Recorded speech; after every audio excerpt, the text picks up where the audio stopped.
नमस्कार दोस्तों, स्वागत है आप सभी साथियों का एक स्मार्ट स्टडी पर। साथियों, आज 3 मार्च 2025 और आज आरपीएफ कांस्टेबल का पेपर था और आज के पहले शिफ्ट का पेपर हो चुका है। तो आज फर्स्ट शिफ्ट में जो साथी लोग पेपर देकर आए हैं वो तो मिला लीजिएगा, और जिनका पेपर अभी बाकी है साथियों उनके लिए बहुत ही इंपॉर्टेंट और रामबाण सेशन होने वाला है, क्योंकि बहुत सारे क्वेश्चंस जो हैं आपको रिपीट होते हुए देखने को मिलेंगे। चलिए, तो आज के फर्स्ट शिफ्ट में जो क्वेश्चंस पूछे गए हैं उन क्वेश्चनों को देख लेते हैं। उससे पहले आप लोग कमेंट बॉक्स में कमेंट करके ये जरूर बताना कि आपका पेपर कब है और किस शिफ्ट में है। आज जो क्वेश्चन पूछे गए थे उसमें से एक क्वेश्चन था, भारत में सर्वाधिक वर्षा का स्थान कौन सा है, यानी भारत में जो सबसे अधिक वर्षा होती है वो कहाँ पर होती है।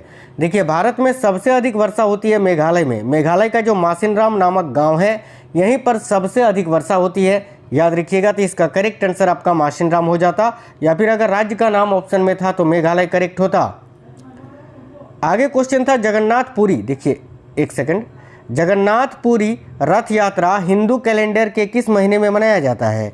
तो भाई देखिए, जगन्नाथपुरी का जो रथ यात्रा है ये हिंदू महीने या हिंदू कैलेंडर के किस महीने में मनाया जाता है, तो इसका करेक्ट आंसर होता आषाढ़ महीने में। ठीक है, देखिए आषाढ़ महीने के शुक्ल पक्ष की द्वितीया को जो है जगन्नाथपुरी का रथ यात्रा मनाया जाता है। तो हिंदू कैलेंडर के अनुसार महीना पूछा था तो आषाढ़ महीने इस क्वेश्चन के लिए आपका बिल्कुल करेक्ट आंसर हो जाता साथियों। ठीक है, एक क्वेश्चन था सिम्बेक्स 2024 का आयोजन कहाँ हुआ। अब देखिए, ये जो सिम्बेक्स है ये क्या है, तो ये एक युद्धाभ्यास है। कल भी पूछा था फर्स्ट शिफ्ट में भारत और ऑस्ट्रेलिया के बीच का युद्धाभ्यास, और अभी सिम्बेक्स पूछा है आपसे।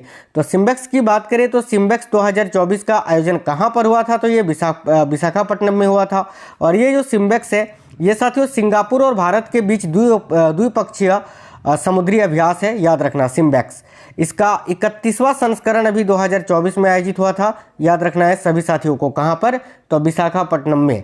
तो आंध्र प्रदेश विशाखापट्टनम इस क्वेश्चन के लिए आपका बिल्कुल क्या होता, तो करेक्ट आंसर हो जाता साथियों। एक क्वेश्चन था थार रेगिस्तान की विशेषता क्या है। ठीक है, या फिर ऐसा था कि देखिए राजस्थान रेगिस्तान की प्रमुख विशेषता कौन सी है, थार रेगिस्तान पूछा था। ठीक है, तो देखिए इसके तो ऑप्शन नहीं मिल पाए थे, तो एक पीवाईक्यू का क्वेश्चन था जो कि इसी टाइप से पूछा गया था, वो मैंने यहाँ पर लिया है। थार रेगिस्तान की विशेषताओं की बात करें तो देखिए थार रेगिस्तान की जो विशेषता होती है वो इस क्वेश्चन के अनुसार ऑप्शन नंबर डी ये सभी होता है, ABCD। जैसे कि देखिए थार रेगिस्तान जो है यहाँ बहुत अधिक मात्रा में शुष्कता होती है, तापमान का अतिरेक होता है, कम औसत वार्षिक वर्षा होती है और खराब और अल्प वनस्पति का प्रभाव देखने को मिलता है। तो इसके अनुसार जो भी आपको ऑप्शंस दिए हुए थे वो आपका करेक्ट आंसर हो जाता। ठीक है, आगे क्वेश्चन था विद्युत जनित्र का उपयोग क्या है, या विद्युत जनित्र का उपयोग किस रूप में होता है। तो देखिए विद्युत जनित्र जो होता है इसका मुख्य कार्य होता है साथियों यांत्रिक ऊर्जा को विद्युत ऊर्जा में बदलना। ठीक है, तो यांत्रिक ऊर्जा को विद्युत ऊर्जा में बदलने के लिए ही विद्युत जनित्र का उपयोग किया जाता है। याद रखना। चलिए, एक क्वेश्चन था एलपीजी का फुल फॉर्म क्या होता है। एलपीजी का पूर्ण रूप यानी फुल फॉर्म आपको बताना था इस क्वेश्चन में। ठीक है, देखिएगा, तो एलपीजी का जो फुल फॉर्म होता है साथियों वो होता है द्रवीकृत पेट्रोलियम गैस, जिसको अंग्रेजी में बोलते हैं लिक्विफाइड पेट्रोलियम गैस। ठीक है, तो इस क्वेश्चन का जो करेक्ट आंसर है वो लिक्विफाइड पेट्रोलियम गैस आपका हो जाता, जिसमें ब्यूटेन प्रोपेन की जो मात्रा होती है वो प्रमुख रूप से होती है एलपीजी में। याद रखना। आगे क्वेश्चन था भारतीय संविधान के किस भाग में मौलिक अधिकार का वर्णन मिलता है। तो भाई साथियों, मौलिक अधिकार, राज्य के नीति निर्देशक तत्व और मौलिक कर्तव्य से क्वेश्चन पूछे ही जा रहे हैं हर शिफ्ट में, तो इनको थोड़ा देखिएगा। मैं आपको एक्सपेक्टेड क्वेश्चन जो कराऊंगा वो जो है आपको उसमें बहुत ही इंपॉर्टेंट और सिलेक्टेड क्वेश्चंस आएंगे, उनको जरूर देखना है। तो भारतीय संविधान का कौन सा भाग है जिसमें मौलिक अधिकार यानी फंडामेंटल राइट्स के बारे में बताया गया है। देखिए करेक्ट होगा भाग 3 में।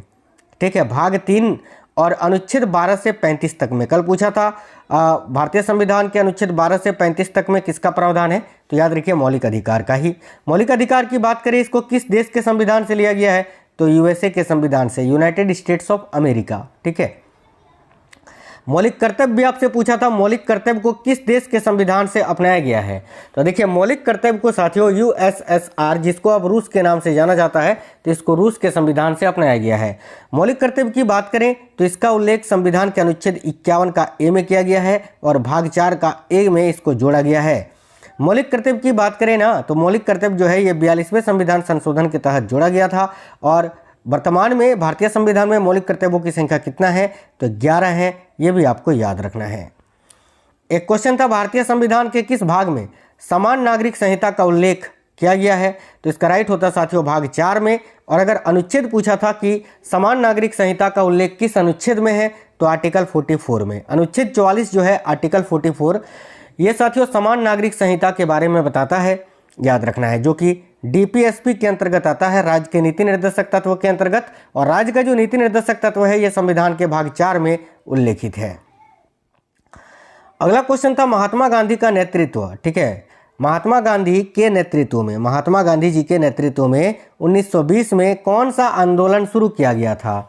तो साथियों महात्मा गांधी जी के नेतृत्व में 1920 में कौन सा आंदोलन शुरू किया गया था, इसका करेक्ट होता असहयोग आंदोलन। तो असहयोग आंदोलन जो है यहाँ आपको टिक करना था, इस क्वेश्चन का करेक्ट आंसर आपका हो जाता असहयोग आंदोलन, ठीक है। आगे देखिए, आगे 38वें राष्ट्रीय खेल के बारे में पूछ लिया था, एकदम हाल ही में करेंट में, अभी जनवरी में ये आयोजित हुआ था, ठीक है, जनवरी में ही इसका आयोजन उत्तराखंड में हुआ था, 38वां राष्ट्रीय खेल। यही पूछा था कि 38वें राष्ट्रीय खेल का आयोजन कहाँ किया गया, तो भाई सिंपल क्वेश्चन था, अभी हाल ही में हुआ था, सभी को याद होगा, उत्तराखंड। इस क्वेश्चन के लिए आपको टिक करना था, Uttarakhand is the correct answer, ठीक है। आगे एक क्वेश्चन था साथियों, ईरान के कौन से राष्ट्रपति हेलीकॉप्टर दुर्घटना के कारण मारे गए थे। तो भाई ईरान के उस राष्ट्रपति का नाम आपको पूछा गया था जो हाल ही में हेलीकॉप्टर दुर्घटना में मारे गए थे। तो देखिए करेक्ट होता इब्राहिम रईसी। इब्राहिम रईसी, करंट अफेयर्स में मैंने आपको ये क्वेश्चंस पढ़ाया था, एक करंट का भी मैं आपको मैराथन देने की कोशिश करूंगा। आपका जिनका पेपर बाकी है उनके लिए आप लोग बताना करंट का मैराथन आपको चाहिए या नहीं, यस या नो कमेंट बॉक्स में बता देना आप लोग, ठीक है। तो ईरान के कौन से राष्ट्रपति हैं जो हेलीकॉप्टर दुर्घटना के कारण मारे गए थे, तो ईरान के राष्ट्रपति इब्राहिम रईसी, ठीक है। एक क्वेश्चन है साथियों, भारत में हरित क्रांति का जनक किसे माना जाता है। तो देखिए भारत में हरित क्रांति का जो जनक है ये डॉक्टर एम.एस. स्वामीनाथन जी को माना जाता है। तो भाई डॉक्टर एम.एस. स्वामीनाथन इस क्वेश्चन का करेक्ट होता, जिन्होंने जो है भारत में हरित क्रांति की शुरुआत की थी। अगर विश्व स्तर पर पूछे कि हरित क्रांति के जनक कौन है, तो नॉर्मन बोरलॉग, आपको ये याद रखना है। आगे देखिए क्वेश्चन था, सड़क सीमा संगठन की स्थापना किस वर्ष हुई थी। सड़क सीमा संगठन यानी साथियों ब्रो, जिसका फुल फॉर्म होता है बॉर्डर रोड ऑर्गेनाइजेशन, ठीक है। तो ये जो सड़क सीमा संगठन है इसकी स्थापना किस वर्ष हुई थी, तो इसका करेक्ट होता है आपका 1960 में, ठीक है। सड़क सीमा संगठन की स्थापना जो है ये 1960 में हुई थी, याद रखना। आगे क्वेश्चन था, भारत में स्वर्ण कौन से पठार से निकलता है। ये नहीं पूछा था कि भारत में सबसे अधिक सोना किस राज्य से निकलता है। अगर सोना सबसे अधिक कहाँ से निकलता है पूछता तो कर्नाटक करेक्ट आंसर होता, कर्नाटक। लेकिन पठार पूछ लिया था ना, तो देखिए भारत में स्वर्ण कौन से पठार से निकलता है, तो भारत में सोना झारखंड के छोटा नागपुर पठार और दक्कन के पठार से निकलता है, ठीक है। तो छोटा नागपुर पठार अगर आपके ऑप्शन में था तो ये टिक करना था, या फिर दक्कन का पठार आपको ऑप्शन में दिया होगा, दोनों में से कोई ऑप्शन में था जो कि आपको टिक करना था। आगे एक क्वेश्चन था, रामानुजाचार्य, ठीक है, रामानुज यहाँ लिख गया है, रामानुजाचार्य आपको पढ़ना है। रामानुजाचार्य का जन्म किस स्थान पर हुआ था। तो देखिए रामानुज की बात करें या रामानुजाचार्य की बात करें तो इनका जन्म जो है तमिलनाडु के श्री पेरम्बदूर गांव में हुआ था। और उनका जन्म कब हुआ था, तो 1017 ईस्वी में, ठीक है। रामानुजाचार्य का जन्म जो है तमिलनाडु के श्री पेरम्बदूर गांव में हुआ था, याद रखना, श्री पेरम्बदूर गांव जो कि तमिलनाडु में है। और इनका जन्म कब हुआ था, तो 1017 ईस्वी में। आगे देखिए क्वेश्चन था, गुप्त काल के सिक्के को क्या कहते थे।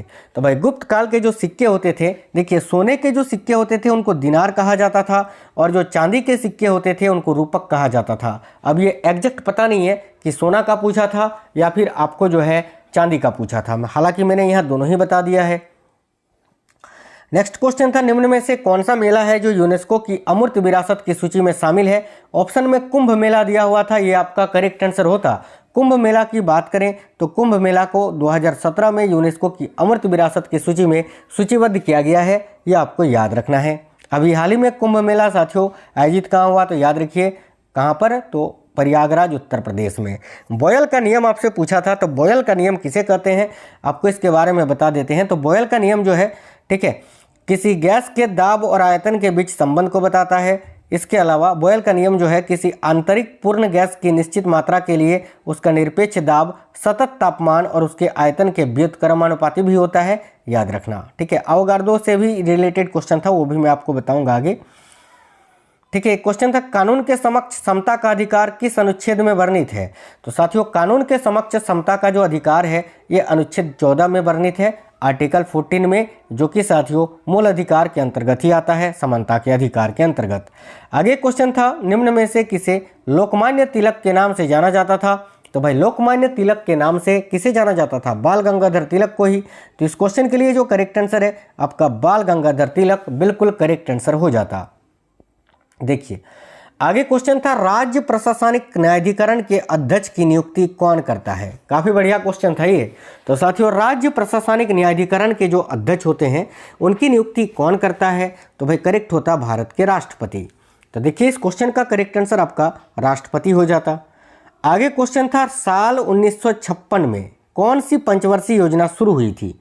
तो आपको पता है साथियों पहली पंचवर्षीय योजना 1951 से लेकर 56 तक चली थी और फिर 1956 में ही जो है दूसरी पंचवर्षीय योजना शुरू हुई थी, 1961 तक चली थी।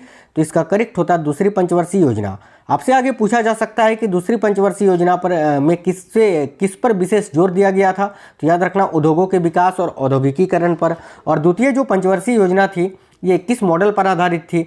तो करेक्ट होगा पीसी महालनोबिस मॉडल पर। यह सब आपको याद रखना है। एक क्वेश्चन था सविनय अवज्ञा आंदोलन कब शुरू हुआ था। तो साथियों देखिए सविनय अवज्ञा आंदोलन की बात करें तो गांधी जी के नेतृत्व में 12 मार्च 1930 को जो है ये शुरू हुआ था। तो 12 मार्च 1930 यहाँ आपका इस क्वेश्चन के लिए बिल्कुल करेक्ट आंसर होता।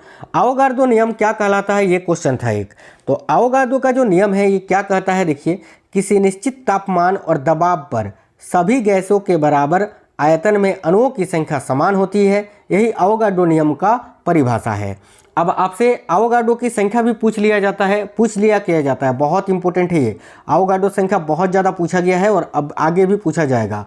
तो याद रखना ये पूरा मान यहाँ मैंने लिख दिया है, ये 10 टू दी पावर 23 है, ठीक है। याद रखना 10 का पावर 23 6.022 इंटू 10 का पावर 23 मोल इनवर्स जो है ये आवोगार्डो नियम का आवोगार्डो संख्या का मान होता है, ये आपको याद रखना है, ठीक है।